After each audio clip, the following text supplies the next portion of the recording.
দুপুরের বেঁচে যাওয়া ভাত দিয়ে আজকে ইউনিক নাস্তার রেসিপি আপনাদেরকে করে দেখাবো। অবাক হচ্ছেন? অবাক হওয়ার কিচ্ছু নাই। আজকে আপনাদের সাথে আমি বেঁচে যাওয়া ভাত দিয়ে একটা ইউনিক নাস্তার রেসিপি শেয়ার করব, যেটাকে আমরা ঐতিহ্যবাহী পিঠা বলি, মেরা পিঠা, সেন্নে পিঠা। তো চলুন দেখে নিই ফুল রেসিপি কিভাবে বানিয়েছি আমি এই পিঠা। বিসমিল্লাহ। তো এর জন্য আমি প্রথমে একটা ফ্রাই প্যানে 2 কাপ পানি নিয়ে নিচ্ছি। এখন এর সাথে স্বাদ মতো লবণ অ্যাড করে দিচ্ছি। এখানে আমি 1 টেবিল স্পুন থেকে একটু কম লবণ ব্যবহার করেছি।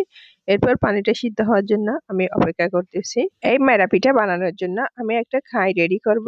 সেজন্য আমি পানিটা প্রপার সিদ্ধ হওয়ার জন্য অপেক্ষা করতেছি।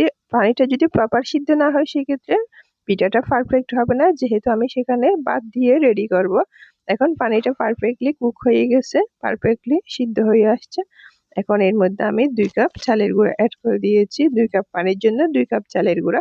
কেননা কাইটা আমি একটু শক্ত করে রেডি করব, কারণ নর্মাল যেরকম কাই বানায় আজকের কাইটা সেরকম হবে না, এটা একটু শুকনো টাইপের কাই হবে। চালের গুঁড়াটা দিয়ে আমি একটু স্প্যাচুলা দিয়ে ভালো করে নেড়ে দিচ্ছি, নেড়ে একটু মিশিয়ে নিচ্ছি। এটা নর্মাল যে কাই বানায় সেটা থেকে একটু ডিফারেন্ট হওয়ার কারণে এটা একটু কেয়ারফুলি করে মিডিয়াম টু লো হিটে রেখে এটা কুক করতে হবে।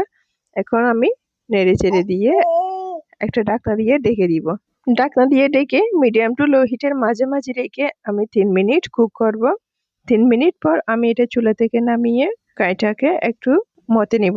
এখন আমি কাইটা চুলা থেকে নামিয়ে নিয়েছি। এখন আমি একটা ট্রেতে ঢেলে নিচ্ছি। কাইটা কেমন হয়েছে কনসিস্টেন্সি অবশ্যই আপনারা দেখে বুঝতেছেন। এটা একটু কাঁচা টাইপের এখনো রয়ে গেছে। এটা যেহেতু আমি পরে আবারও কুক করব, সেই জন্য আমি এটা এরকমই রেখেছি। এখন এর সাথে আমি যে ভাত রেখেছিলাম সেটা অ্যাড করে দিচ্ছি। আমি ভাতগুলা অ্যাড করে দিয়ে এটাকে ভালো করে মতে নিব, যাতে ভাতের সাথে কাইয়ের সাথে প্রপারলি এটা মিশে যায়। কাইটা গরম থাকা অবস্থায় ভাতের সাথে কাইয়ের সাথে প্রপারলি এটা মতে নিতে হবে। এটা যদি ঠান্ডা হয়ে যায়, কাইটা যদি ঠান্ডা হয়ে যায় সেক্ষেত্রে মতলেও এটা আর কোনো কাজ হবে না, পারফেক্ট হবে না। সেই জন্য কাইটা গরম থাকা অবস্থায় ভাতের সাথে কাইয়ের সাথে ভালোভাবে মতে পারফেক্ট করে নিতে হবে। কেননা কাই আর ভাত যদি পারফেক্ট ভাবে মতা না হয় সেক্ষেত্রে নাস্তাটা, যে মেরা পিঠা বানাবো, সেটা পারফেক্ট হবে না। পারফেক্ট হওয়ার জন্য এটা হচ্ছে সবচেয়ে গুরুত্বপূর্ণ একটা টিপস। এখন পারফেক্টলি মতে নেওয়া হয়ে গেছে।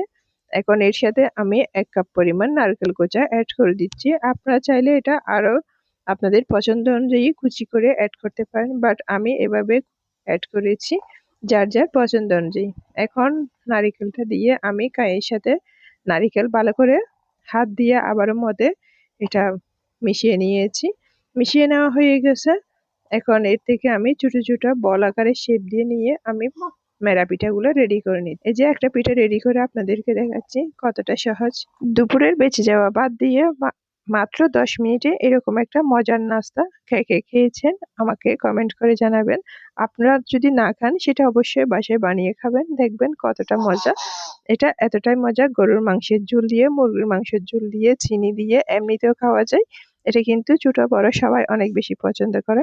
এখন সবগুলো পিঠা বানানো হয়ে গেছে। এটা আমি চুলার বাফে দিয়ে দিচ্ছি একটা স্টেনারে করে। এটা বাফে দিতে বেশি টাইম লাগবে না, আমি 5 মিনিট রাখবো। 5 মিনিট পর চুলা থেকে নামিয়ে নিচ্ছি। চুলা থেকে নামিয়ে গরম গরম পরিবেশন করুন। তো আশা করি আমার আজকের রেসিপিটা আপনাদের অনেক বেশি ভালো লেগেছে। আজ এই পর্যন্ত। সবাই ভালো থাকবেন, সুস্থ থাকবেন, সবাই সবার জন্য দোয়া করবেন। আসসালামু আলাইকুম।